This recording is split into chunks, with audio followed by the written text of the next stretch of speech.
Warahmatullahi wabarakatuh. Selamat siang dan selamat sejahtera untuk kita semua.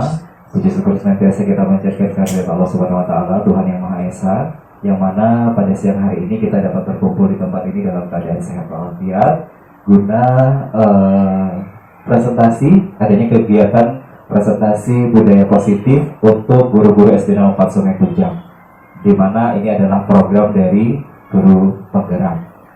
Salam beserta salam semoga senantiasa tercurahkan kepada junjungan Nabi besar kita Nabi Muhammad SAW beserta para keluarga, sahabat dan para pengikutnya hingga akhir zaman, dan semoga kelak kita bisa mendapatkan syafaatnya. Yang kami hormati Bapak Kepala Sekolah SDN 04 Sungai Kujang, Bapak Dr. Andes Supradiansa MM, dan yang kami hormati para Dewan Guru SDN 04 Sungai Kujang dan para staf SDN 04 Sungai Kujang. Baik, adapun susunan acara pada presentasi budaya positif pada siang hari ini, yang pertama adalah pembukaan, kedua sambutan, ketiga materi, dan yang keempat adalah penutup. Untuk mengawali kegiatan pada siang hari ini, marilah kita bersama-sama dengan membuka dengan membaca basmalah. Bismillahirrahmanirrahim. Baik, acara selanjutnya adalah sambutan kepala sekolah, yang mana akan secara langsung disampaikan oleh Bapak Dr. Andes Supradiansa. Kepada Bapak Kepala Sekolah, kami silakan.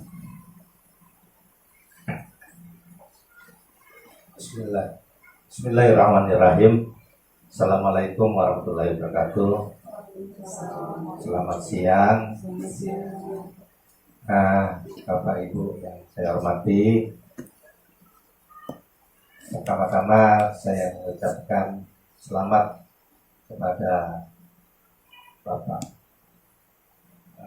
Muhammad Nur Fatoni yang setelah melanjutkan programnya yang pada hari ini adalah melaksanakan presentasi budaya positif, yang mana ini adalah program guru penggerak. Presentasi ini disampaikan untuk Bapak Ibu guru SD 04 Sungai Kujang. Nah, dalam hal ini saya memberikan himbauan yang positif kepada Bapak Ibu. Nah, ini sudah mengarah kepada budaya positif. Jadi bahasa saya adalah menyampaikan atau informasi yang positif kepada Bapak Ibu. Nah, kita ambil intisarinya dalam kegiatan presentasi pada hari ini guna memberikan wawasan atau pembendaraan kepada kita semua untuk melaksanakan program kita belajar mengajar dan kelas. Di dalam hal kegiatan belajar mengajar ini ada hal-hal yang positif yang kita terima di dalam kegiatan pada hari ini. Kegiatan positif ini adalah pengembangan dan peningkatan pelaksanaan kegiatan belajar mengajar, Bapak Ibu. Jadi pada hari ini sangat baik sekali untuk kita kembangkan di dalam membangun sekolah kita ini dan memberikan kemajuan positif dalam pemahaman kepada anak-anak kita. Saya harap kepada Bapak Ibu semua, setelah Bapak Nur Fatoni ini nanti mungkin ada Bapak Ibu yang lain untuk melanjutkan program guru penggerak supaya sekolah kita ini lebih meningkat. Sebab ada 3 wabillahi taufiq hidayah. Wassalamualaikum warahmatullahi wabarakatuh.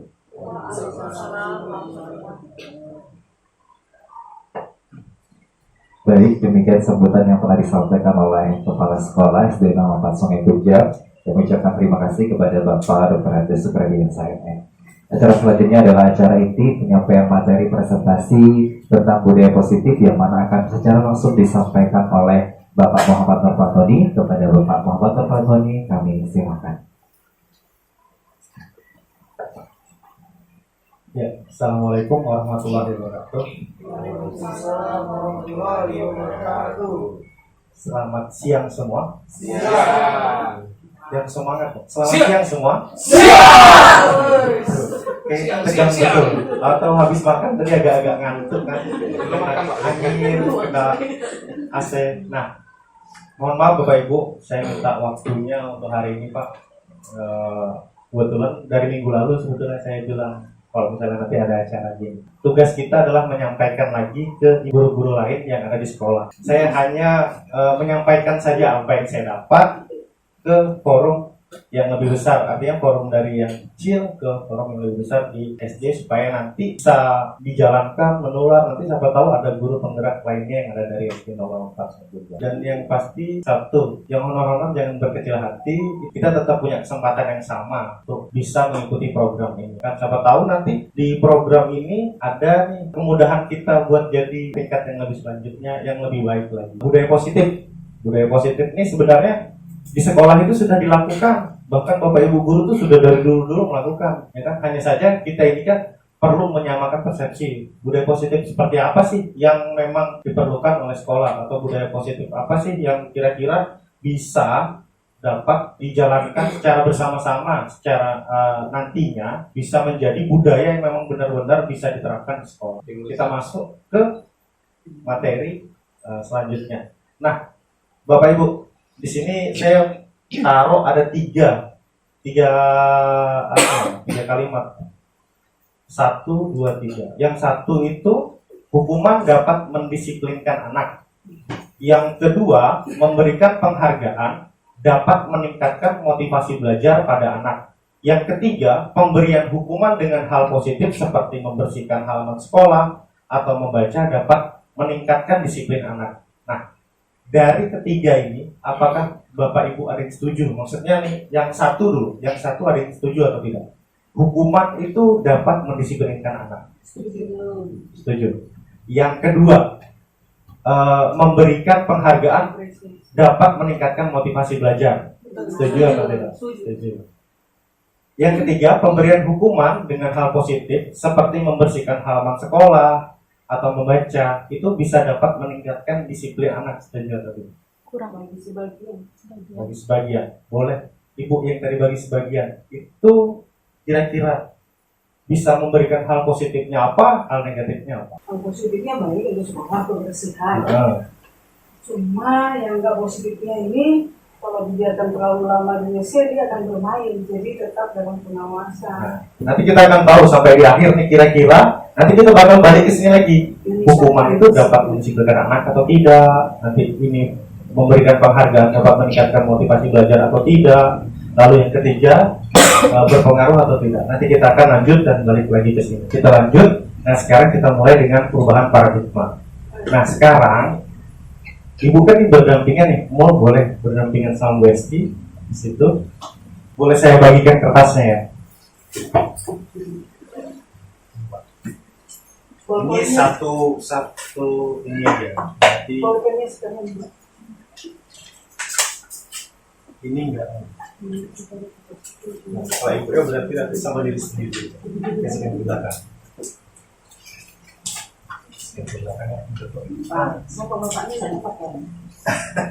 Jadi yang pegang kertas, coba tulis saja. Tulis apa benda yang paling berharga dalam diri Anda.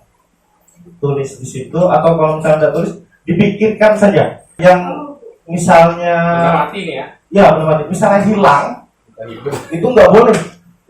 Boleh, istri boleh taruh di situ istri. Boleh. Jadi pikirkan satu aja, itu yang ini tidak boleh hilang dari hidup saya. Istri kan berhidup, Pak. Ya, jadi boleh dituliskan. Pokoknya benda, mau apapun. Ditulis, setelah ditulis, uang 10 juta, uang 10 miliar, boleh. Aku jadi bingung Pak ya. Dibikin sendiri, ditulis. Ya. Ya kalau misalnya berkaitannya benda hidup boleh masuk ya berarti. Yes. Ya, boleh ya. Benda hidup, mati. Yang penting tulis satu yang kira-kira ini tidak boleh hilang dari hidup saya. Ya, kira-kira nih kalau misalnya saya hilang nih, hancur juga hidup saya. Tidak boleh hilang. Nah, itu. Yang berdampak pada hidup. Sudah? Nah, sekarang dilanjutkan kembali. Letakkan di tangan, di telapak tangan Bapak Ibu letakkan di tangan. Sudah diletakkan, digenggam dengan kuat. Digulung nggak nih? Digulung boleh, dilipat boleh, digenggam dengan kuat. Nah, sudah digenggam dengan kuat. Sekarang tugasnya teman di sampingnya adalah lihat, dengan segala daya kekuatan buatlah sebuah kepalan tangan. Lalu teman Anda bertugas untuk mencoba sekuat tenaga untuk merebut benda yang ada di dalam genggaman tangan.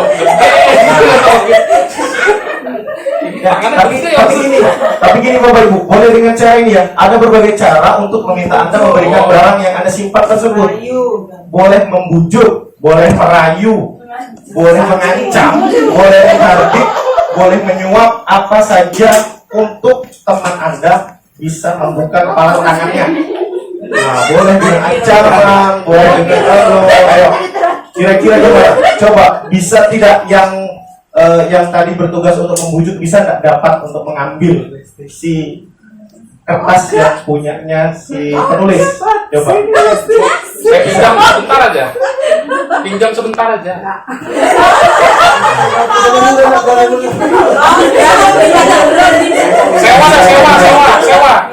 Sewa. Kira-kira, ayo coba dengan secara boleh membujuk, boleh merayu, boleh menghardik, boleh mengancam, boleh merampas.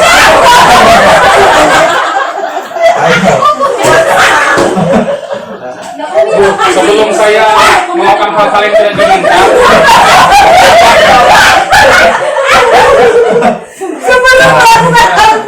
sebelum saya bertindak di luar daripada kebiasaan yang bisa diterima. Nah, jadi kesimpulannya tadi, apa yang terjadi? Silahkan, dia sudah mengambil. Apa yang terjadi? Apa yang terjadi? Susah. Nggak semudah itu. Terus apa lagi? Ayo, apalagi satu lagi.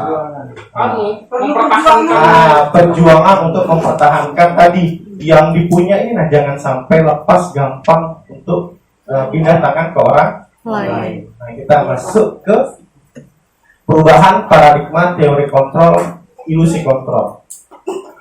Ini ilusi guru mengontrol murid. Pada dasarnya kita tidak dapat memaksa murid untuk berbuat sesuatu jikalau murid tersebut memilih untuk tidak melakukannya. Walaupun tampaknya kita sedang mengontrol perilaku murid tersebut. Hal ini karena murid tersebut sedang mengizinkan dirinya untuk dikontrol. Saat itu bentuk kontrol guru menjadi kebutuhan dasar yang dipilih murid tersebut. Teori kontrol menyatakan bahwa semua perilaku memiliki tujuan, bahkan terhadap perilaku yang tidak disukai. Nah, tadi balik lagi ke game yang pertama. Tadi kan sesuai nih, yang pegang itu kan dia yang mengontrol. Saya nggak mau nih ngasih. Sedangkan yang tadi yang bersifat mengintimidasi, menghardik. Nah, sedangkan yang mengontrol ternyata dia diri sendiri. Kita ini mau memberikan atau tidak, kita ini mau membuka tangan atau tidak. Nah, itu ada hubungannya ke murid. Nah, pada saat murid itu memang tidak sedang suka untuk melakukannya, entah itu di kegiatan apapun, di kegiatan belajar mengajar, di kegiatan yang lain. Kalau kita yang kontrol ini terlalu kuat nginggamnya, itu gimana? Kan gitu. Terus kita yang dari pihak luar ini terus menghardik dengan cara ini, kan harus dibuka nih pelan-pelan. Kayak tadi si Umul merampas jadinya. Kalau si Bu Jore tadi kayaknya sudah pasrah, langsung dibuang. Itu. Makanya kan berdasarkan teori kontrol yang ini harusnya gimana? Nah, itu harus belajar gimana caranya supaya tidak menghardik, supaya tidak menghukum, supaya tidak. Nah, itu nanti yang akan kita pelajari. Ya, kita lanjut ya. Ya. Ini adalah ilusi bahwa penguatan positif efektif dan bermanfaat. Penguatan positif atau bujukan adalah bentuk-bentuk kontrol. Segala usaha yang mempengaruhi murid agar mengulangi suatu perilaku tertentu adalah suatu usaha untuk mengontrol murid tersebut dalam jangka waktu tertentu. Kemungkinan murid tersebut akan menyadarinya dan mencoba untuk menolak bujukan kita, atau bisa jadi murid tersebut menjadi tergantung pada pendapat sang guru untuk berusaha. Nah, kembali lagi ke pertanyaan yang tadi, yang 3 di awal. Sebenarnya kan 3 di awal itu kan beda-beda semua tuh. Ada yang menghukum, ada yang coba untuk menjadi kontrol atau teman, ada yang di bawah itu tadi mencoba untuk bisa melakukan hal positif, bisa juga melakukan hal negatif. Tergantung dia mintanya apa atau menyuruhnya apa. Nah, di sini tadi penguatan positif atau bujukan adalah bentuk-bentuk kontrol. Itu termasuk bentuk-bentuk kontrol. Kayak kita bujuk misalnya anak, kamu ini masuk ke kelas ya, ke kelas. Kayak misalnya kayak sudah Ali, ya kan, kita ambil contoh Ali, Rama, terus di kelas 4 yang lainnya, di kelas 5, di kelas 3. Jadi kadang tuh Pak, kalau kita bujuk anak-anak itu Pak, tidak bisa Pak, kita misalnya pas dia ngelakuin kesalahan, di situ juga kita mendisiplinkannya. Jadi saya itu sudah mulai kayak, iya salah ternyata saya. Kalau kemarin-kemarin masih yang wah sekali salah langsung di tempat di situ ditindak. Ilusi bahwa kritik dan membuat orang merasa bersalah dapat menguatkan karakter. Menggunakan kritik dan rasa bersalah untuk mengontrol murid menuju pada ingin gagal. Mereka belajar merasa buruk tentang diri mereka. Mereka mengembangkan dialog diri yang negatif. Kadang-kala sulit bagi guru untuk mengidentifikasi bahwa mereka melakukan perilaku ini karena seringkali guru cukup menggunakan suara halus untuk menyampaikan pesan negatif. Nah ini bisa kadang guru itu marahnya nggak harus kasar kan, nggak harus keras kan. Kadang omongan kita yang halus tuh loh bisa nyakitkan murid. Kadang ngomong kamu lagi. Nah itu tuh kadang tuh bisa nyakiti hati murid kayak gitu. Kritik membuat orang merasa bersalah, dapat menguatkan karakter. Itu hanya ilusi. Artinya itu belum tentu betul. Kalau misalnya kita itu bisa mendisiplinkan anak dengan mengkritiknya atau membuat mereka merasa bersalah, itu belum tentu. Lalu ilusi bahwa orang dewasa memiliki hak untuk memaksa. Dewasa ini maksudnya kalau kita misalnya guru, ya kan, itu kita merasa kalau kita ini memiliki hak untuk memaksa murid untuk mengikuti apa yang kita mau. Misalnya kita suruh diam, misalnya kita suruh dia langsung mau, itu enggak. Banyak orang dewasa yang percaya bahwa mereka memiliki tanggung jawab untuk membuat murid-murid berbuat hal-hal tertentu. Apapun yang dilakukan dapat diterima selama ada sebuah kemajuan berdasarkan sebuah pengukuran kinerja. Pada saat itu pula, orang dewasa akan menyadari bahwa perilaku mereka memaksa tidak akan efektif untuk jangka waktu panjang dan sebuah hubungan permusuhan akan terbentuk. Jadi kalau misalnya kita terus-terusan nih memaksa, ya tadi kalau misalnya tadi kayak mau ngambil punya Bu Esti dengan cara memaksa, itu terus-terusan, gimana nanti? Pasti yang Bu Esti akan dendam denganmu, ya kan? Pasti akan diingat itu denganmu. Nah, caranya Bu, caranya yang digunakan tuh kalau misalnya ngambil. Nah tadi kalau misalnya kita terus-terusan memaksa, ya itu bakal yang diingat itu ya bakal tadi dendamnya ikut.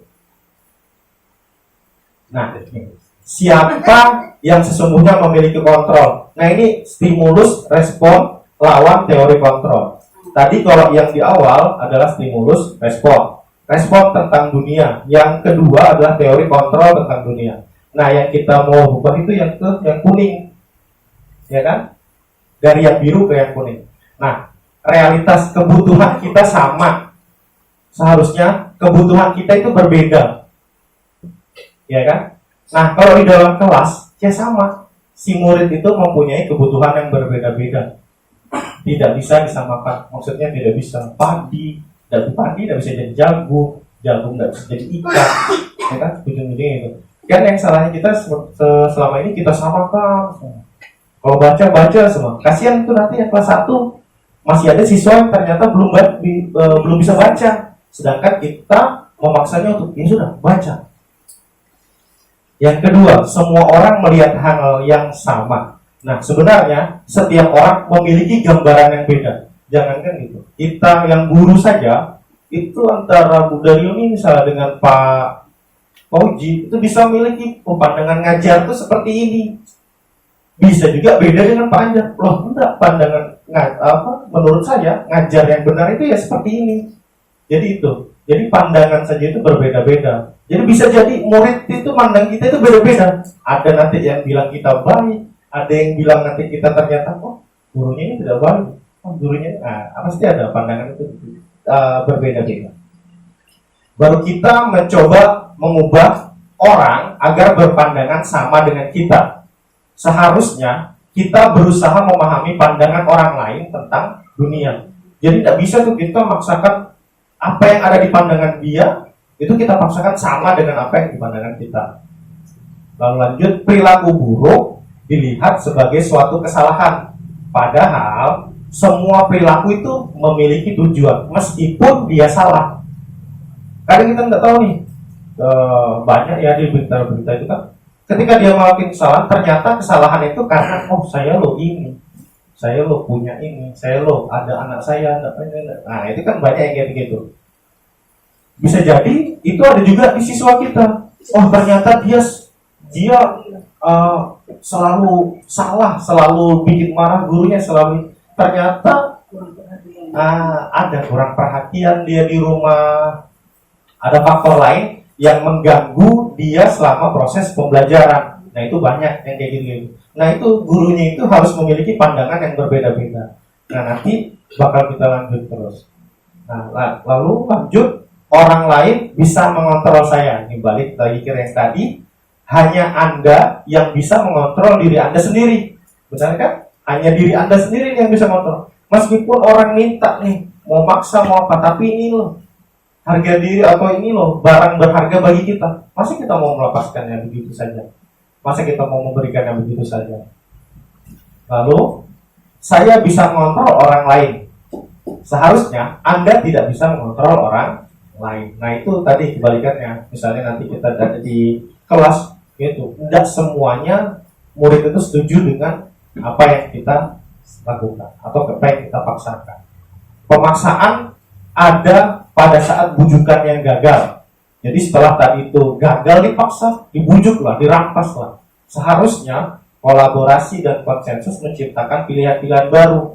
Jadi kalau misalnya nih, mohon maaf dalam pembelajaran, ternyata pembelajaran yang kita hadirkan tuh membosankan. Ini caranya kok murid tuh kurang respect sama kita. Lalu kita hadirkan nih, ayo dah sekali-sekali kita keluar. Ayo dah sekali-sekali kita keluar dari kelas. Kita ice breaking dulu. Nah itu tujuannya. Artinya kita ini memberikan pilihan-pilihan baru bagi siswa-siswa kita. Ternyata Bapak ini inovatif sekali. Ternyata Bapak ini banyak pilihannya. Ada yang di luar, ada yang di dalam. Kebetulan kalau di PJOK aman. Nanti di dalam bosan keluar. Nanti bosan lagi kasih bola. Lanjut, model berpikir menang atau kalah. Nah ini yang harus kita ganti ke model berpikir menang tuh menang. Jadi tidak ada yang kalah sebenarnya. Ya, menang atau kalah itu sudah disingkirkan, diganti ke model berpikir ke menang. Apa itu budaya positif? Nah, kita lanjut ke materi budaya positif. Sebelumnya saya mau tanya Bapak Ibu, ada nggak kira-kira nih bayangan sudah nih? Apa itu budaya positif? Bayangan awal, Pak. Budaya positif itu apa? Budaya yang baik, kebiasaan yang baik. Ada lagi karakter. Lanjut ya. Budaya positif adalah nilai-nilai atau keyakinan dan kebiasaan-kebiasaan di sekolah yang berpihak kepada murid dapat berkembang menjadi pribadi yang kritis, penuh hormat, serta bertanggung jawab. Jadi nilai-nilai, keyakinan, dan kebiasaan-kebiasaan yang di sekolah. Jadi yang kita hadirkan di sekolah. Misalnya nih, sebenarnya bagus sudah di sekolah kita. Pagi ataupun siang sama. Nanti masuk ke kelas, mereka baris. Setelah baris, nanti mungkin gurunya ada di depan kelas, menyambut mereka, lalu masuk, lalu membaca doa. Setelah membaca doa, lalu menyanyikan lagu kebangsaan. Biasanya kayak gitu. Itu sudah sangat bagus. Artinya itu termasuk budaya positif. Sebenarnya budaya positif ini sudah kita jalankan dari awal-awal, itu sudah kita jalankan. Hanya saja ada tambahan-tambahan yang harus kita masukkan supaya nantinya kan kita ini kan menujunya kan ke profil pelajar Pancasila. Nah itu nanti bakal ngarahnya ke sana supaya bertambah masuk. Jadi kita harus coba tambahkan lagi kegiatan-kegiatan apa sih yang bernilai kebiasaan-kebiasaan sekolah yang tentunya berpihak kepada murid. Nah ini disiplin positif. Disiplin positif merupakan satu cara penerapan tanpa kekerasan dan ancaman. Jadi gini, disiplin positif itu bukan yang masih itu sampah ambil, itu ini ambil, itu WC bersihkan, bukan itu. Tapi disiplin positif itu tercipta kalau sudah memang siswanya itu tidak ada lagi paksaan. Saya ini lihat sampah, ini saya harus ambil, buang ke tempat sampah. Jadi tidak ada kekerasan, tidak ada ancaman. Jadi murid itu secara sukarela membuka dirinya untuk melakukan hal-hal yang positif. Nah, melibatkan perilaku komunikasi efektif antara guru dan murid. Jadi si guru itu melakukan pembelajarannya atau penerapan disiplinnya mungkin di kelas, memberitahu, nanti ini kalau istirahat, nanti kalau lihat sampah ini seperti ini, seperti ini, seperti ini. Itu diajarkan terus menerus, yang nantinya akan terbentuk, saya ini harus kayak gini. Jadi tidak ada lagi kekerasan, ancaman itu tidak ada. Lalu yang kedua, penerapan disiplin positif ini mengajarkan murid untuk memahami keanekaragaman perilaku yang mereka lakukan, sehingga murid dapat menghormati diri sendiri dengan bertanggung jawab terhadap lingkungan dan pribadinya masing-masing. Jadi dengan penerapan disiplin positif, dia sudah tahu nih dengan teman-temannya. Dia sudah tahu dengan teman-temannya kalau misalnya, nanti kita itu bukan tugas lagi ya, nanti itu kita itu kalau misalnya ketemu sampah, ketemu itu buang. Jadi jangan lagi, kamu itu yang kamu itu yang Bisa jadi kalau misalnya gini, kegiatan maulid ya. Kegiatan maulid kan di sini kita majemuk nih sudah ada, semua agama ada lah di SD 04. Nanti ketika acara maulid, nah nanti teman-teman yang lain atau murid-murid yang lain bisa dengan cara kerjasama tanpa paksaan, tanpa kekerasan, tanpa ancaman, itu membantu sesi acara atau membantu membersihkan segala macam setelah habis acara. Nah itu kan nanti bakal terbentuk tuh disiplin positif yang nantinya berkelanjutan tuh lebih bagus.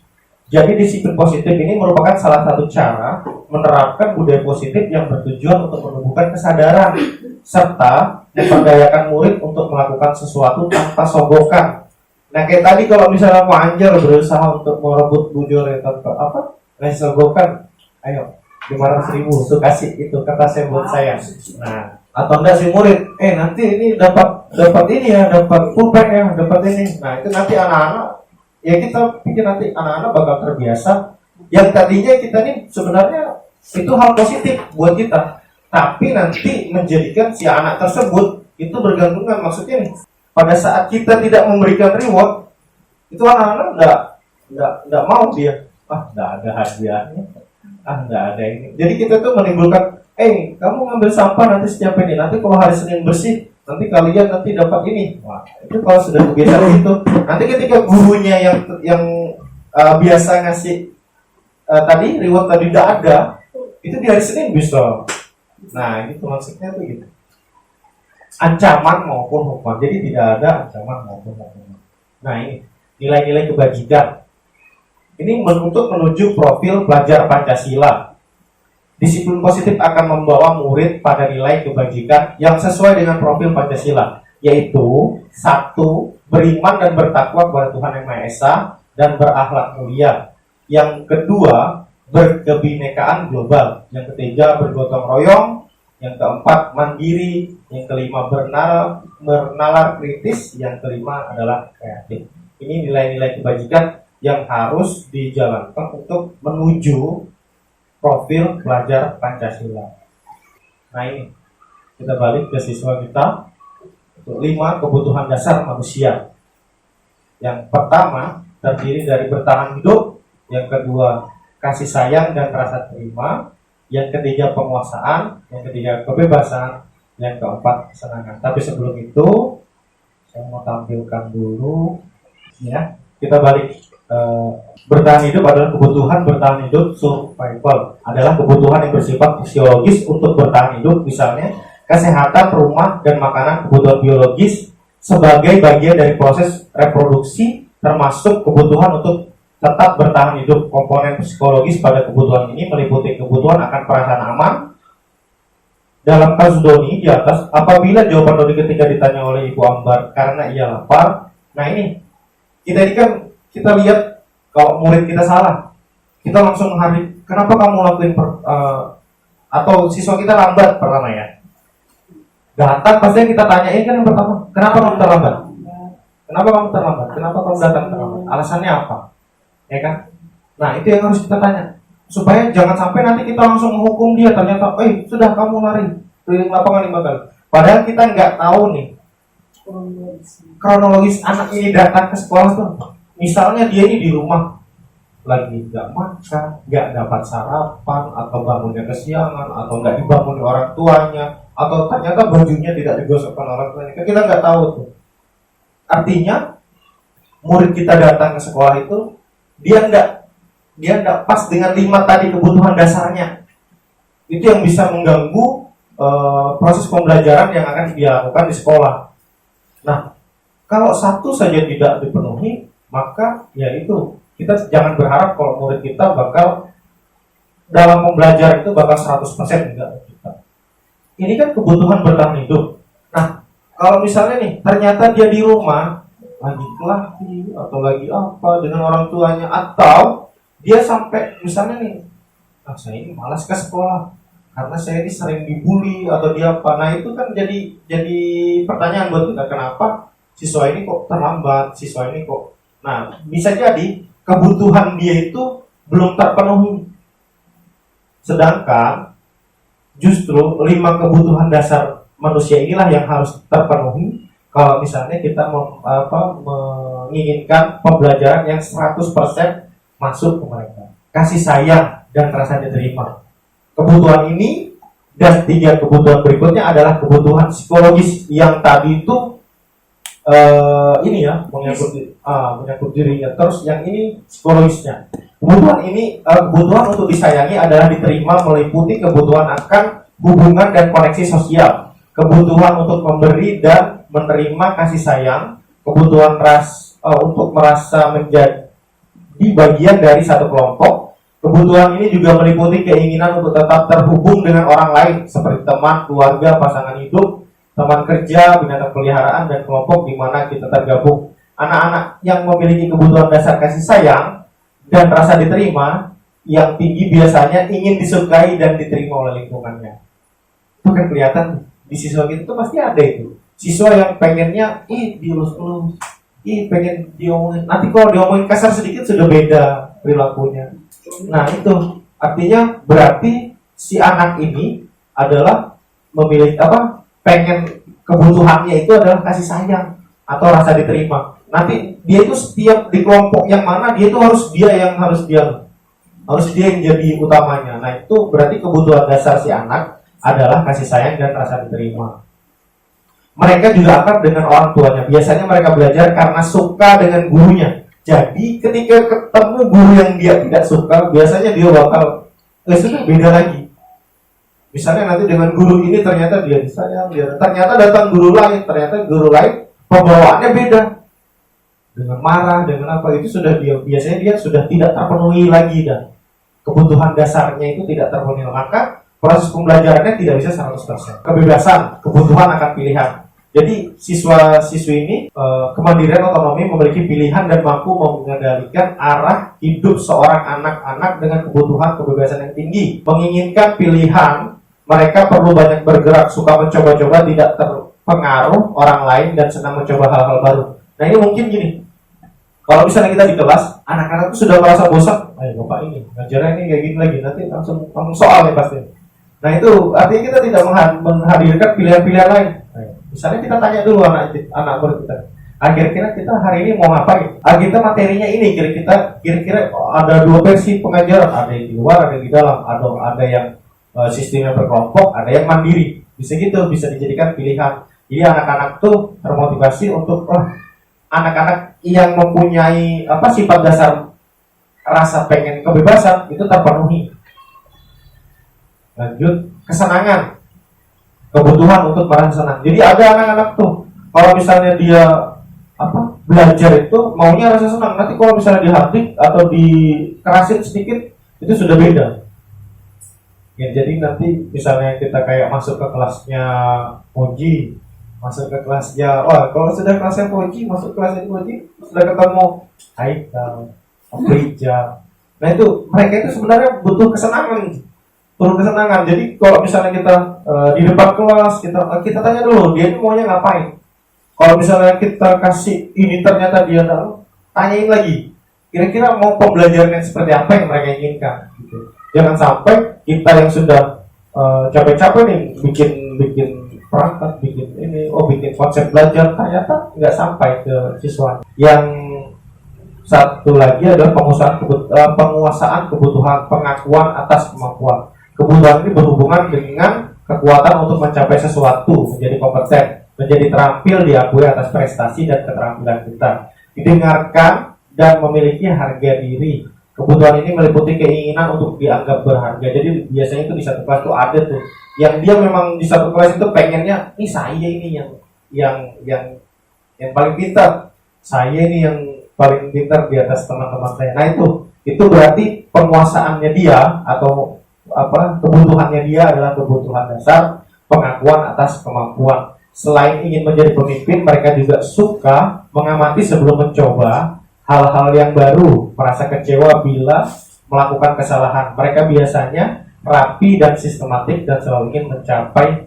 yang terbaik. Bisa jadi anak yang sekarang lagi bermasalah di kelas itu dari 5 kebutuhan dasar tadi ternyata ada yang tidak terpenuhi. Jadi ada nih anak-anak tuh yang sengaja memang membuat salah atau sengaja membuat ribut kelas itu ternyata cuma hanya untuk mereka tuh diingat sama gurunya atau dihargai sama gurunya atau ternyata ini yang buat salah. Nah dia tuh hanya perlu pengakuan gitu ternyata. Sebenarnya dia tidak mau.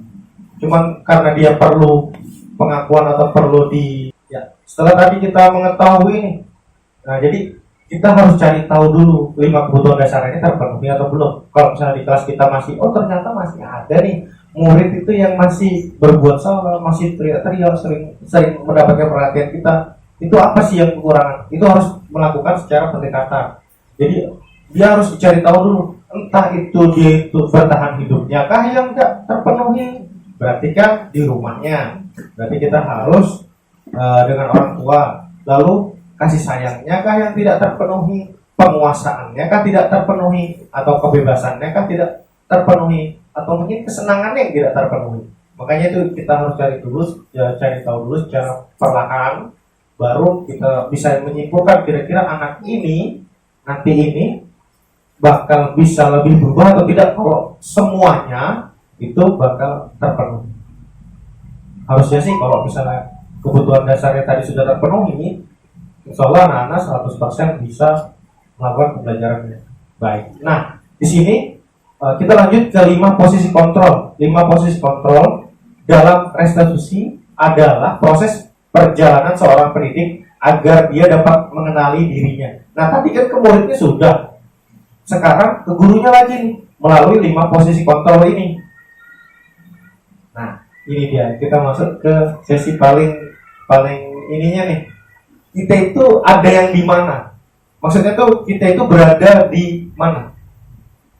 Sebagai posisi kita sebagai guru, pembukunkah, pembuat rasa bersalahkah, temankah, atau pemantau, atau manajer?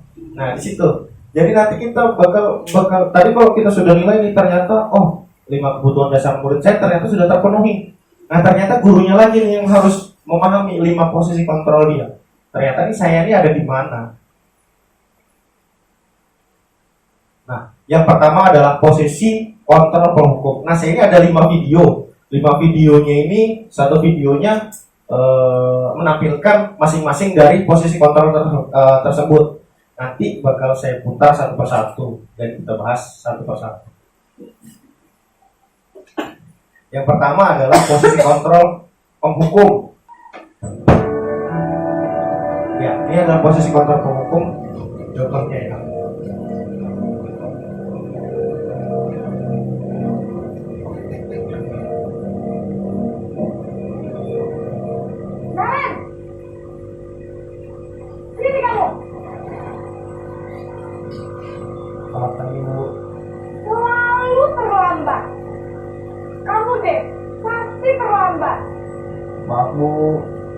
Saya Apa? Apa coba? Jadi penghukum Alasan itu tidak kamu memberikan apa lagi? kesempatan buat Iya. Kenapa sih kamu tidak terlambat? Malas sekali ya kamu jadi anak. saya Dasar pemalas. Gak kapok-kapok sih kamu. Sudah berapa kali terlambat? Sana, kamu keliling lapangan basket 2 kali. kenapa saya harus ke lapangan basket, Bu? Kenapa? Kamu melawan ibu? Berani-beraninya jawab. Sudah terlambat, masih berani jawab pula. Sekarang, keliling lapangan basket 5 kali sekalian. Biar kapok. Cepat. Pergi sana ke lapangan basket. bukan dikurangin, malah ditambahin. Ya, tadi posisinya adalah penghukum. Saya pas belajar ini pertama kali kayak ngerasa ditampar dengan diri sendiri. yang tadinya setiap lihat ada, oh langsung di tempat dia no. Tapi kayak langsung, ternyata salah saya. Ternyata salah. Nah, seorang penghukum bisa menggunakan hukuman fisik maupun verbal. Jadi bukan hanya fisik, ngomong pun itu bisa jadi penghukum. Orang-orang yang menjalankan posisi penghukum senantiasa mengatakan bahwa sekolah memerlukan sistem atau alat-alat yang dapat lebih menekankan murid-murid lebih dalam lagi. Guru-guru menerapkan posisi penghukum akan berkata, biasanya ya, patuhi aturan saya atau awas. Kamu selalu saja salah. Lalu yang ketiga, pasti selalu yang terakhir selesai. Itu termasuk penghukum. Pembelajaran bisa berhasil, yaitu dengan caranya dia. Jadi cuman guru ini nih yang tolak ukurnya, ya kalau misalnya berhasilnya ya berdasarkan saya. Nah, penghukum tuh biasanya nada suaranya tinggi, bahasa tubuh, mata melotot, dan jari menunjuk-nunjuk atau menghadik. Terlambat lagi, pasti terlambat lagi, selalu datang terlambat. Kapan bisa datang tepat waktu? Tanyakan kepada diri Anda. Nah, kira-kira pas murid dihadik gitu, bagaimana perasaan murid bila guru berbicara seperti itu pada saat muridnya datang terlambat? Kemungkinan hasilnya murid itu akan marah, atau kalau misalnya dia tidak berani marah, paling tidak dia mempunyai dendam atau bersifat agresif. Bisa jadi sesudah kembali duduk, murid tersebut akan mencoret-coret bukunya, meja tulisnya. Lebih buruk lagi sepulang sekolah, murid melihat motor gurunya nih dikempesi bannya, ya kan, menggores kendaraan dengan paku atau gimana. Nah itu tadi penghukum itu seperti itu. Jadi kalau misalnya saya kalau pas baca kemarin ini, pas baru pertama kali baca dan lihat videonya, kayak rasa ditampar diri sendiri. Oh, ternyata saya salah. Yang saya lakukan ternyata salah. Makanya beberapa minggu ke belakang saya lebih senang anak-anak itu pemantau saja. Jadi saya reaksi saja dulu. Nanti ketika saya punya kesempatan, saya akan ngomong langsung sama dia. Apa sih yang kamu cari? Apa sih yang mending gitu. Jangan sampai, atau gini, anak-anak yang kita bikin malu di depan kelas misalnya, itu anak-anak tuh bakal nyimpan tuh. Wah, bapak ini kok menurut saya gini. Ya kalau menyimpannya ternyata sampai kalau dia sudah dewasa, kan artinya kita nanti kan kita bakal ketemu lah nanti di kemudian hari itu. Di kemudian hari ya bakal kita, entah dia jadi apa, entah jadi kan kita nggak tahu.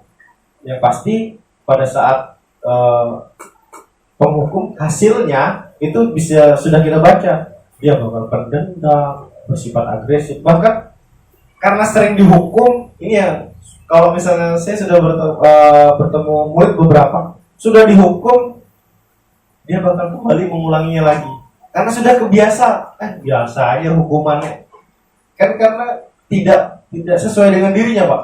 Jadi kalau misalnya dihukum, hukumannya mereka sudah bisa melewati, biasanya sudah dia sama aja, berulang kembali. Lanjut ke selanjutnya adalah posisi kontrol, pembuat rasa bersalah. Nah ini beda lagi dengan posisi penghukum tadi.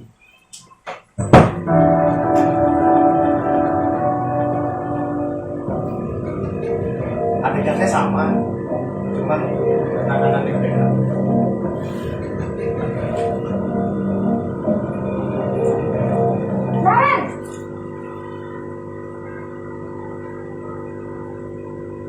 Selamat pagi, Bu. Nah, bagus actingnya. Ya Tuhan, Naren. Kamu senang ya bikin ibu susah ya? Kalau kamu terlambat lagi, nanti ibu yang ditegur bapak kepala sekolah, nak. Disangka ibu tidak bisa membina kamu. Duh, gimana ini? Maaf Bu. Duh, Gusti Naren. Kamu suka ya kalau ibu tegur bapak kepala sekolah? Terus, sekarang ibu harus tulis apa yang di buku absen? Ini kamu sudah sering terlambat loh. Ibu harus apa coba? Maaf Bu.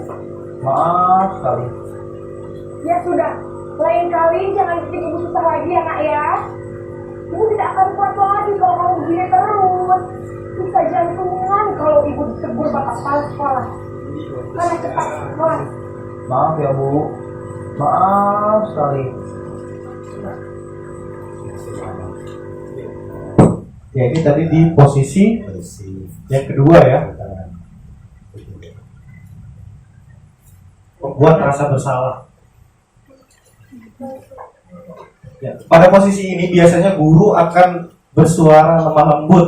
Membuat rasa bersalah akan menggunakan keheningan yang membuat orang lain merasa tidak nyaman atau rendah diri. Kata-kata yang keluar dengan lembut akan seperti, ibu sangat kecewa sekali ya dengan kamu. Berapa kali bapak harus memberitahu kamu ya. Gimana coba kalau orang tua kamu yang berbuat begini. Di posisi ini, murid memiliki penilaian diri yang buruk tentang diri mereka sendiri, merasa tidak berharga dan telah mengecewakan orang-orang yang disayangi, termasuk guru. Nah, pembuat rasa bersalah itu biasanya mempunyai hasil yang gini Bu. Murid akan merasa bersalah adalah mengecewakan ibu atau bapak gurunya. Murid akan akan merasa menjadi orang yang paling gagal dan tidak sanggup membahagiakan orang lain. Kadang-kadang sikap seperti ini lebih berbahaya daripada sikap penghukum. Jadi lebih bahaya dari sifat penghukum karena emosi akan tertanam rapat di dalam dirinya. Murid menahan perasaan, tidak seperti murid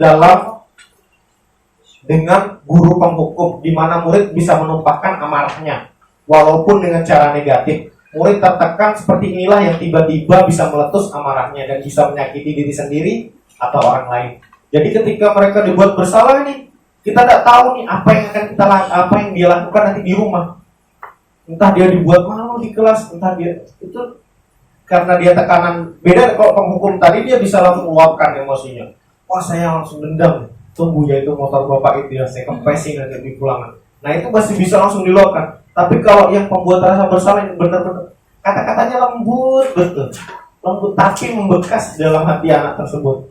Bisa jadi dia sampai di rumah nanti apa yang dilakukan kita nggak tahu. Nah makanya hal-hal inilah yang harus kita hindarkan. Nah nanti dari kelima posisi kontrol tadi nanti bakal kita pilih salah satu yang kira-kira yang Bapak Ibu bisa jalankan yang mana, posisi kontrol yang mana. Nah yang ketiga adalah posisi kontrol teman. Posisi kontrol teman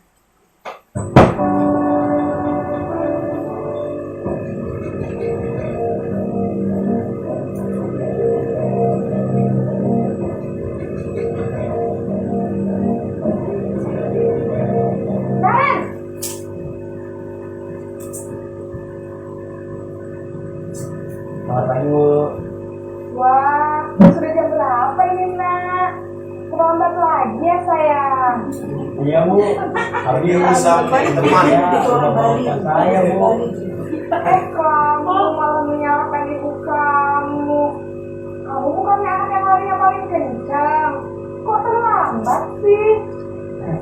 Iya Bu, saya memang terlambat banget tadi. Jadi biarpun saya lari kencang, tetap nggak kekejar Bu. Ya sudah sana, nanti lain kali larinya lebih kencang lagi ya. Biar gak terlambat lagi. Bikin seneng ibu demi ibu. Bisa kan? Bisa lah Bu. Ya sudah sana masuk kelas. Ibu beresin urusan absen kamu. Kamu ini ada-ada saja. Dia tadi di posisi kontrol sebagai teman. Bagus. Tapi Ada tapinya. Mereka lalu Iya, jalan. ada tapinya. Guru posisi ini tidak akan menyakiti murid, namun akan tetap berupaya mengontrol murid melalui persuasi. Posisi teman pada guru bisa negatif ataupun positif. Positif di sini berupa hubungan baik yang terjalin antara guru dan murid. Guru posisi teman menggunakan hubungan baik dan humor untuk mempengaruhi seseorang. Mereka akan berkata, ayo bantulah demi Bapak ya. Ayo ingat tidak bantuan Bapak selama ini. Ya sudah, kali ini tidak apa-apa, nanti Ibu bantu bereskan. Biasanya tuh kata-katanya seperti itu. Nah, yang sudah kali ini hal negatif dari posisi teman adalah bila suatu saat guru tersebut tidak membantu. Nah, itu yang akan jadi bomnya itu di situ. Maka murid akan kecewa dan berkata, saya pikir Bapak Ibu teman saya. Saya pikir Bapak Ibu ini bisa bantu saya. Nah, murid akan merasa dikecewakan dan tidak lagi mau berusaha. Hal lain yang mungkin timbul adalah murid hanya akan bertindak untuk guru tertentu dan tidak untuk guru lainnya. Nah, tadi saya bilang, ketika dia sudah terbiasa dengan guru si A, terus posisinya dia memposisikan diri sebagai teman, masuk kelas guru si B, ternyata tidak sesuai dengan apa yang dibutuhkan dengan murid tersebut. Nah, berarti ada negatif, ada positifnya kalau posisi teman. Ya, tadi positif, negatifnya itu tadi bisa jadi kalau guru lain masuk dia tidak terima, dia tidak mau. Hasilnya, murid akan merasa senang dan akrab dengan guru. Ini termasuk dampak yang positif. Hanya saja, di sisi negatif, murid menjadi tergantung pada guru tersebut. Bila ada masalah, dia merasa bisa mengandalkan guru tersebut untuk membantunya. Akibat lain dari posisi teman. Adi hanya berbuat sesuatu bila yang menyuruh adalah guru tersebut. Jadi kalau misalnya guru lain yang nyuruh, bisa jadi dia tidak mau. Bisa jadi, bukan guru yang saya mau, ngapain saya mau itu. Nah, bisa jadi itu tadi posisi teman. Dan belum tentu berlaku yang sama dengan guru atau orang lain. Jadi kalau dia sudah benar, belum tentu sama guru lain sama, apalagi karakternya beda dari guru yang penghukum ke yang teman. Kita lanjut, posisi pemantau. Apakah posisi pemantau baik?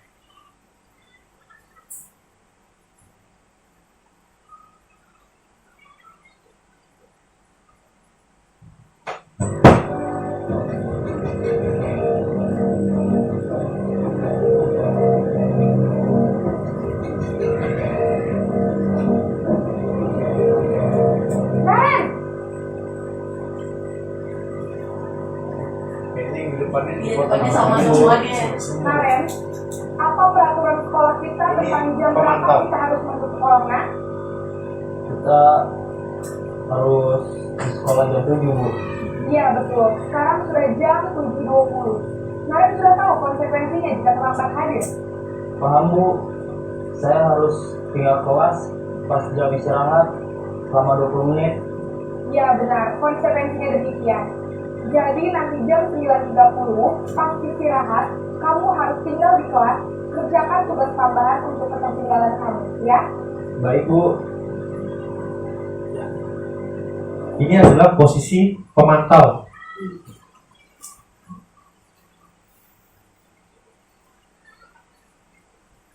Ya, kalau pemantau itu berarti dia cuma mengawasi, dia tidak menghukum, dia juga tidak menjadi teman, dia juga tidak, tapi dia mengawasi. Pada saat kita mengawasi, kita bertanggung jawab atas perilaku orang-orang yang kita awasi. Seperti murid, posisi pemantau berdasarkan peraturan-peraturan dan konsekuensi. Jadi dia tinggal jelaskan apa yang kamu lakukan.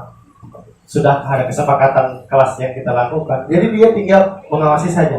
Dengan menggunakan sanksi dan konsekuensi, kita dapat memisahkan hubungan pribadi kita dengan murid sebagai seorang untuk menjalankan posisi pemantau. Biasanya pertanyaan-pertanyaan ini gini, peraturannya apa? Apa yang telah kamu lakukan? Sanksi atau konsekuensinya kamu sudah tahu kan? Apa bisa kamu lakuin? Kalau misalnya dia bikin salah itu, kamu sudah tahu harus ngapain? Bersihkan keluar, Pak. Sudah langsung bersihkan. Biasanya dia sudah tahu. Nah, itu posisi pemantau. Dia tinggal mantau, tinggal nyuruh. Nah, hanya saja hasilnya, murid memahami konsekuensi yang harus dijalankan karena telah melanggar salah satu peraturan sekolah. Guru tidak menunjukkan suatu emosi yang berlebihan, menjadi marah atau membuat rasa bersalah. Murid tetap dibuat nyaman, yaitu dengan harus tinggal kelas dan waktu jam istirahat. Dengan mengerjakan tugas, guru tetap harus memantau murid pada saat mengerjakan tugas di jam istirahat karena tidak bisa ditinggal seorang diri. Nah, itu tadi posisi pemantau. Kita lanjut ke yang terakhir adalah posisi manajer.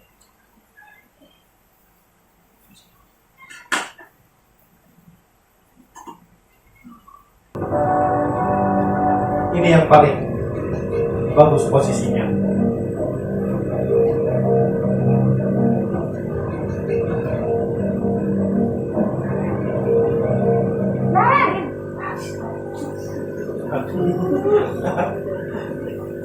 Selamat pagi Bu. Selamat pagi Naren. Maaf Bu, saya terlambat. Ya, sekolah masuknya jam 7, sekarang sudah jam 7.20. Jadi sekarang bagaimana ini Naren? Maaf Bu, saya lupa setel alarm saya semalam. Baiklah, menurut kamu, keyakinan sekolah yang mana yang perlu kamu tingkatkan? Menghargai diri sendiri dan orang lain mungkin ya Bu. Setuju. Jadi, apakah Naren meyakini prinsip saling menghormati tersebut? Jadi perhatikan bahasa-bahasa. Saya meyakininya. Apakah Naren bersedia memperbaiki masalah keterlambatan ini? Bersedia Bu. Bagaimana kamu akan perbaiki masalah keterlambatan ini? Lemparkan kembali biar Saya akan cari coba solusi untuk sendiri. menyetel alarm saya Bu. Baik, kalau Naren lupa menyetel alarm di rumah, ada orang yang kira-kira bisa bantu mengingatkan tidak? Ada Bu, kakak saya, Kak Emma. Ada lagi selain Kak Emma? Selain Kak Emma, ada ibu saya. Baik, jadi yang mengingatkan Naren adalah Kak Emma dan ibu kamu ya? Kira-kira akan mulai setel alarm kapan nih Naren? Setelah pulang sekolah, akan segera saya lakukan. Baik, jadi Naren akan setel alarm untuk bangun besok pagi dan akan diingatkan oleh kakak dan ibunda Naren ya. Ada lagi yang mungkin perlu dilakukan Naren agar tidak terlambat bangun lagi. Tidak ada Bu. Baik Naren, terima kasih untuk kerjasama kamu. Sekarang kamu perlu kembali ke kelas untuk belajar. Baik Bu, terima kasih.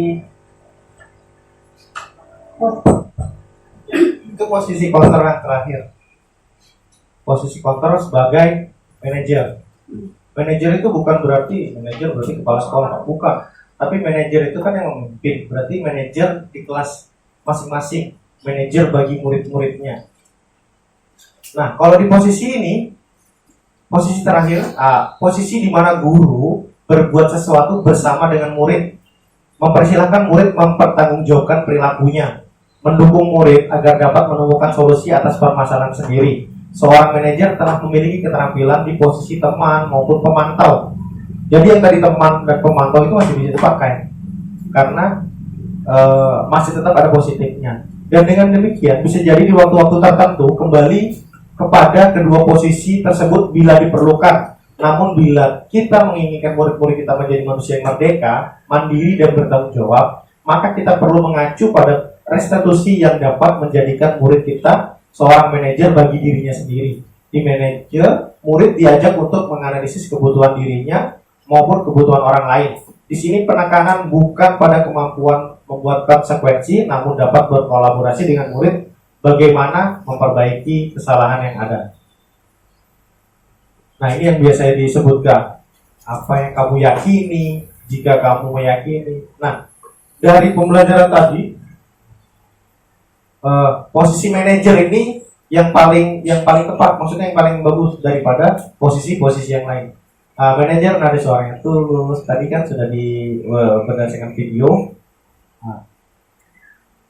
Jadi bagaimana perasaan murid diperlakukan seperti ini? Pada posisi manajer, maka suara guru sebaiknya tulus, tidak perlu marah, tidak perlu meninggikan suara, apalagi menunjuk-nunjuk jari ke murid, berkaca pinggang atau bersikap seolah-olah menyesal. Tampak sedih sekali akan perbuatan murid atau bersenda gurau menempatkan diri sebagai teman murid. Nah, tadi dari posisi 5 tadi, sebenarnya kalau di kelas saya sudah mulai dari kelas 5B kemarin. Sebenarnya yang ini nih sering kita lakukan sebenarnya, atau sudah dilakukan, hanya saja mungkin beda penyebutannya saja. Kemarin itu saya bersama-sama dengan murid, jadi bersama-sama dengan murid yaitu membuat keyakinan kelas. Sebenarnya keyakinan kelas itu sama dengan peraturan kelas, sama bentuknya, hanya saja untuk keyakinan kelas itu dibuatnya secara bersama-sama dengan murid. Artinya murid bisa dicari kertas, dia tulis sendiri apa sih yang kira-kira mau diberlakukan di kelasnya. Dan nanti ketika sudah dibuat keyakinan kelas, itu nanti bakal di-share ke semua siswa. Nah, ini loh keyakinan kelas yang sudah. Nah, ketika sudah ada keyakinan kelas tadi, maka untuk jadi posisi yang manajer tadi sudah enak. Artinya anak-anak itu sudah memiliki keyakinan diri sendiri. Sudah memiliki keyakinan, oh, saya ini tidak boleh ini. Artinya dia sudah punya keyakinan kelas yang harusnya dia lakukan.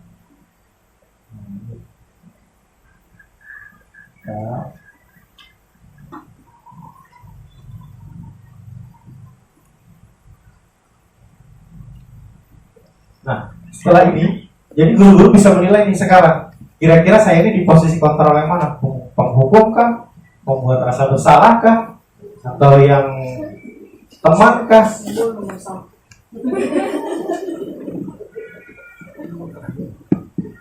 Atau pemantau kah? Atau manajer?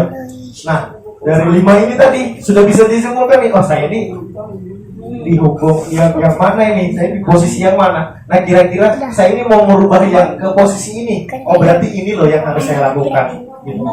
Nah, setelah kita memahami tadi 5 posisi kontrol tadi, kita masuknya tuh langsung lanjut ke segitiga restitusi. Artinya kalau misalnya mau menyelesaikan masalah, segitiga restitusi adalah suatu proses dialog yang dijalankan oleh guru atau orang tua agar dapat menghasilkan murid yang mandiri dan bertanggung jawab. Nah, ini biasanya nanti kalau misalnya nih menghadapi murid-murid yang bermasalah, kan tadi sudah ada 5 posisi kontrol sudah dijalankan.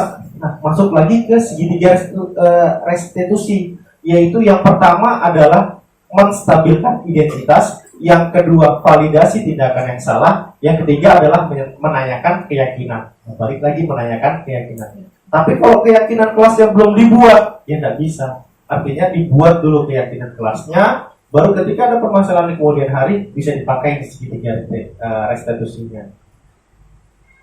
Ini ya, menstabilkan identitas. Setiap orang pernah melakukan kesalahan. Kamu bukan satu-satunya yang pernah melakukan ini. Nanti kita bahas di selanjutnya. Nah, ini dia menstabilkan identitas. Bertujuan untuk mengubah identitas anak dari gagal melakukan kesalahan. Anak yang melanggar peraturan karena sedang mencari perhatian. Biasanya itu anak-anak melanggar peraturan kan bukan karena dia mau, tapi karena dia cuma cari perhatian sama gurunya.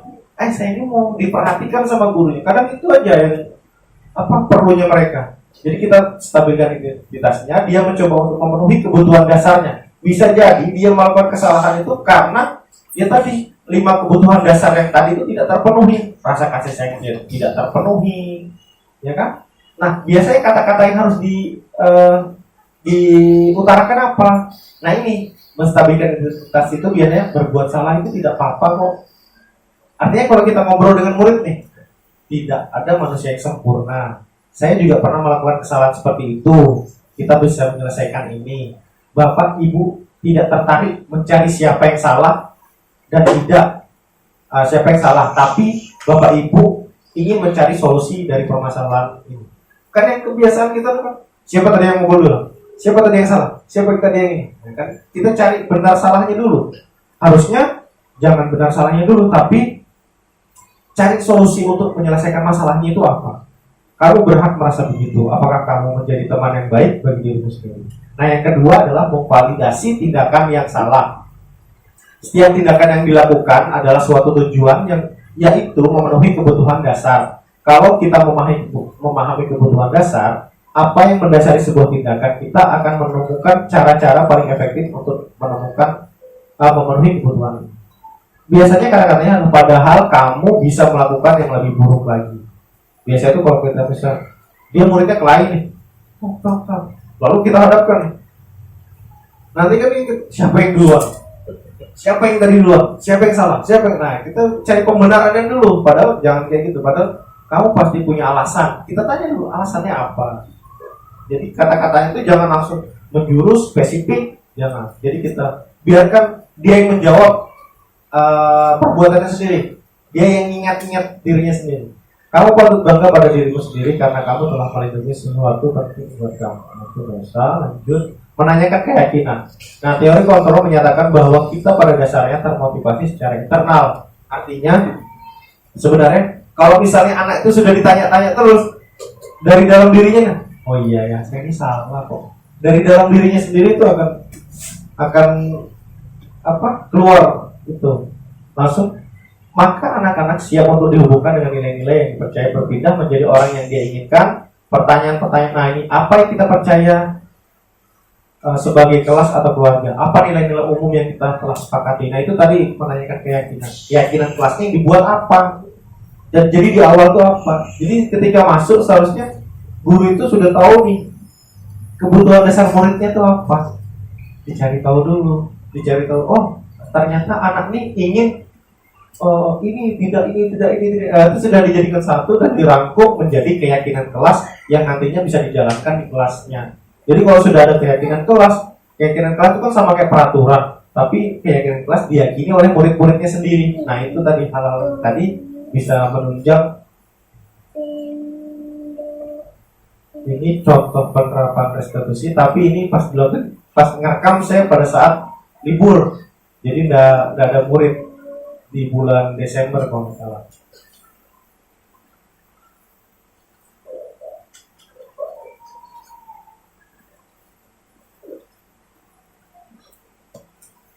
Kasus terlambat. Ini tugas saya kemarin. Tadi pernah dengar dari laporan Bu Tiket, apakah kamu benar akhir-akhir ini sakit terlambat? Iya Pak. Menurut ingatan kamu sudah berapa kali kamu terlambat? 4 kali Pak. Yang Bapak mau tanya, kamu terlambat itu suatu kesalahan bukan? Iya Pak. Baik, Rani, berbuat kesalahan itu manusiawi karena setiap orang pasti pernah berbuat salah. Yang terpenting kita bisa pelajari dari kesalahan tersebut adalah kamu bisa berusaha memperbaikinya. Dan apakah kamu setuju, Rani? Setuju Pak. Baik, mari kita cari solusinya bersama. Baik Pak. Rani, Bapak mau tanya sama kamu. Dilanjutkan dengan Kamu sering terlambat pasti ada alasannya kan? Kenapa kamu sering terlambat?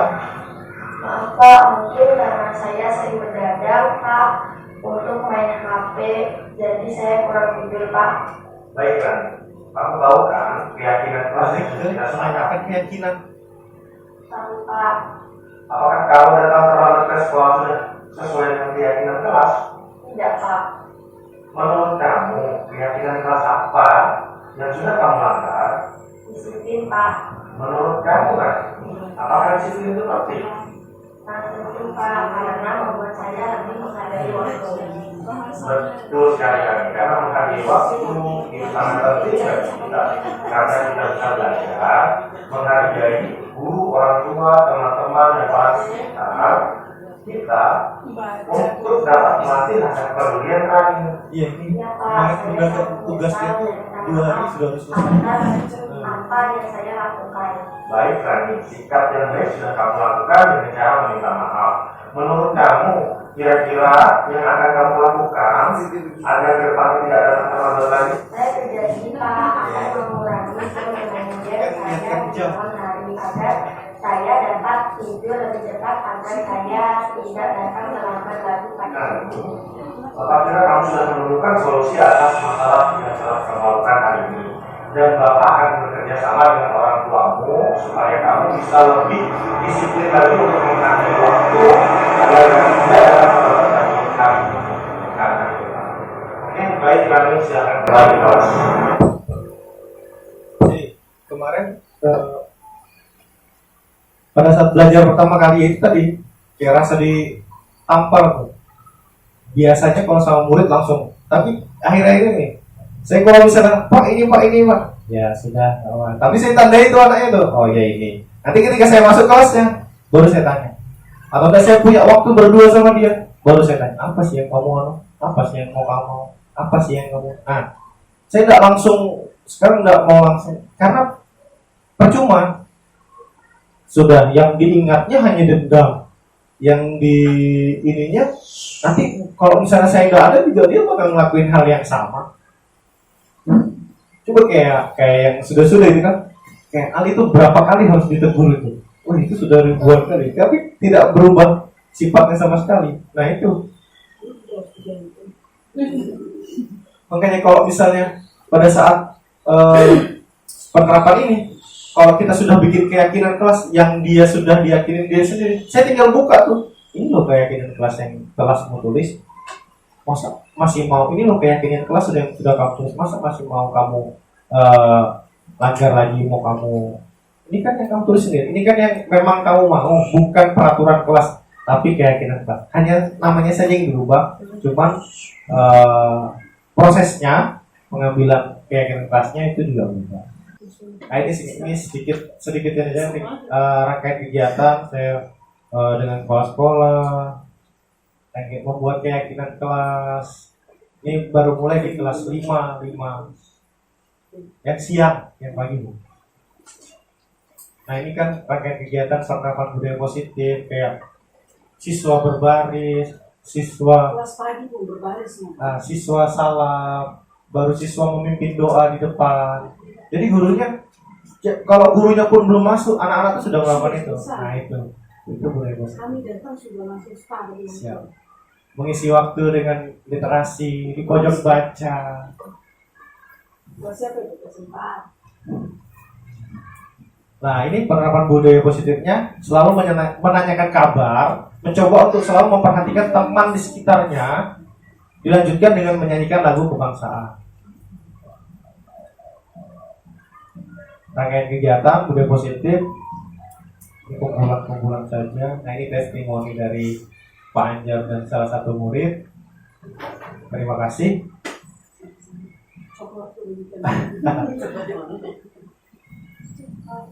Nah, apakah dari yang tadi kita paparkan, ada pertanyaan?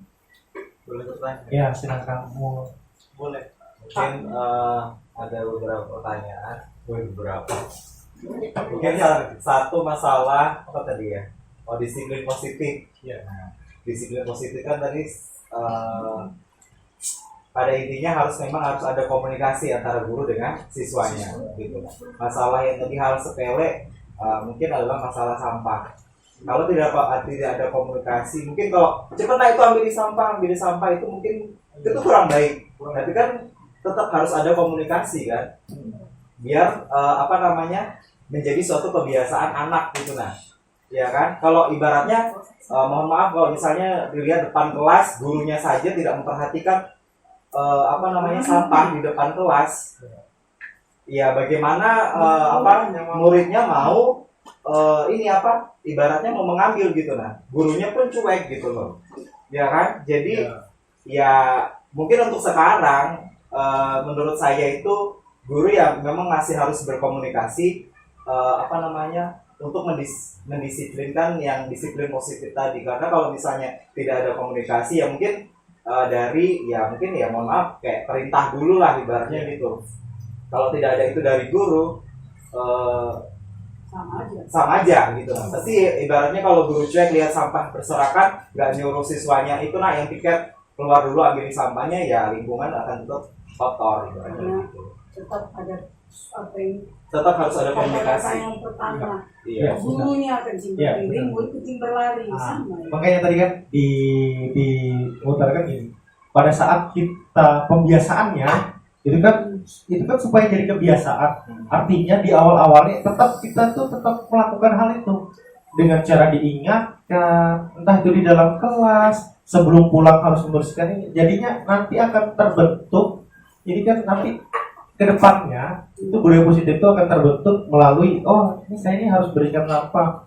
Jadi tetap diawalinya dengan cara kita di guru harus ambil sampah ini, atau enggak dengan cara di dalam kelas memberi keyakinan kelas kalau misalnya siswa harus memperhatikan keadaan sekitar dengan cara membuang sampah. Ditulis di keyakinan kelas supaya nanti misalnya anak-anak baca, oh iya ternyata nih sampah ini ada loh di keyakinan kelas kita, ada loh di peraturan kelas kita. Gimana sih saya harus ngambil sampah? Gimana sih harus membersihkan sampah? Kan gitu. Ya, kira-kira lagi banyak Sama satu banyak Mas. Oke Pak, sama tadi kan dalam 5 apa tadi yang kita sebagai kita sebagai teman atau sebagai penghukum, Ya. pemantau dan yang lebih bagus adalah manajer. Tapi kan ya mohon maaf kalau misalnya tadi di manajer yang saya lihat kan kayak kita tidak ada, ya mungkin kita harus merubah gitu kan, merubah pola yang lama ke pola yang lebih bagus sekarang yang manajer ini untuk karena di situ kayak tidak ada efek jera atau hukuman, ya kan? Maksimal nggak gitu ya? Ya gitu kan. Karena kalau ibaratnya terlambat, tapi tidak ada hal yang konsekuensinya gitu. Nah, kan kalau dari pandangan tadi sebagai manajer itu tidak ada hukuman atau hal apapun yang mungkin efek jerahnya buat siswa gitu. Ya itu aja sih maksimal. Kalau jadi manajer itu maksimal Ya. Ya. mungkin nggak terulang lagi Ya. Apakah tidak ada misalnya kecemburuan terhadap siswa yang nantinya datang terlambat gitu? Ya, Oke. itu aja. Gini, proses posisi kontrol tadi kita kan untuk menilai diri kita sendiri. Maksudnya kita nih harus di posisi mana. Nah, jangan sampai nanti tadi kan yang masih bernilai positif adalah posisi kontrol sebagai teman, sebagai pemantau, sebagai manajer. Nah, bisa jadi gini Pak, mau ditulis di keyakinan kelas kalau misalnya dia ini kalau melakukan terlambat itu apa. Jadi semuanya itu kembali lagi ke keyakinan kelas. Misalnya di keyakinan kelas tidak boleh datang terlambat, tapi ditulis tuh jika terlambat siswa itu dapat apa. Nah jadi nanti dia berdasarkan keyakinan kelas, jadi berdasarkan kesepakatan. Jadi pas dia terlambat kita sudah ingatkan, ayo kesepakatan kelas apa nih yang sudah dia melanggar, kamu tahu apa yang harus kamu lakukan, gitu. Biasanya gitu. Tapi kalau misalnya kan kita maksudnya kita kan ingin membangun budaya positif. Artinya anak itu secara mandiri tahu nih kalau dia misalnya, oh saya salah, ternyata yang saya harus lakukan ini apa, yang jadi tujuannya itu sebetulnya kita disalah. Nah makanya dibuatlah keyakinan kelas yang kira-kira ini spesifik. Maksudnya ini nanti kalau misalnya datang terlambat 7.15, nanti kalau misalnya tidak datangnya terlambat apa konsekuensinya, dan itu diyakini oleh seluruh siswa. Jadi kalau misalnya si siswa tadi datang terlambat, dia tahu konsekuensinya dan itu diketahui oleh seluruh siswa. Nah kamu berarti datangnya tadi terlambat, kan pasti ada hukumannya tuh. Hukumannya entah apa itu yang disepakati di kelas. Nah lain kali jangan gitu lagi, sambil pelan-pelan. Memang nggak bisa langsung jadi satu berubah, nggak bisa. Artinya pelan-pelan kita munculkan budaya positif yang nantinya bakal berkelanjutan di sekolah. Itu tadi bisa ditambahkan di keyakinan kelasnya. Tetap terlambat, nanti konsekuensinya apa di situ. Jadi siswa yang lain tahu, wah itu betulan tuh. Kalau terlambat ternyata diginiin tuh sesuai sama keyakinan kelas kita. Nah itu kan jadinya nanti tetap hukuman, hanya saja bahasanya yang berbeda. Bahasanya kan tetap, nah itu gara-gara melanggar keyakinan kelasnya tuh digitukan. Jadi anak-anak tuh jangan lagi bukan lagi bilang itu negatifnya. Jadi oh itu kan melanggar keyakinan kelasnya. Jadi kata-katanya tuh aja sudah positif, sehingga nanti kita di kedepannya kita tuh muncul budaya yang memang benar-benar budaya positif di sekolah. Baik Bapak Ibu semua, terima kasih atas waktunya. Saya tutup, lebih kurang saya mohon maaf. Wabillahi taufiq wal hidayah. Wassalamualaikum warahmatullahi wabarakatuh. Semangat selalu, jadi guru hebat. Tutup juga.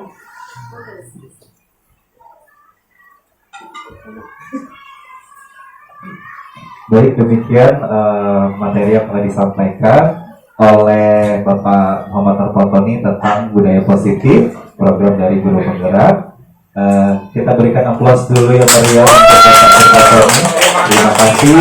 Semoga materi sangat bermanfaat untuk kami ya. guru-guru hebat tentunya. Amin. Baik, saya selaku pembicara mohon maaf apabila dalam penyampaian dan pembawaan ada kurang salah baik kata, sikap dan perbuatan. Mari kita tutup presentasi hari ini dengan membaca hamdalah. Alhamdulillahirobbilalamin. Saya akhiri, wassalamualaikum warahmatullahi wabarakatuh dan selamat siang.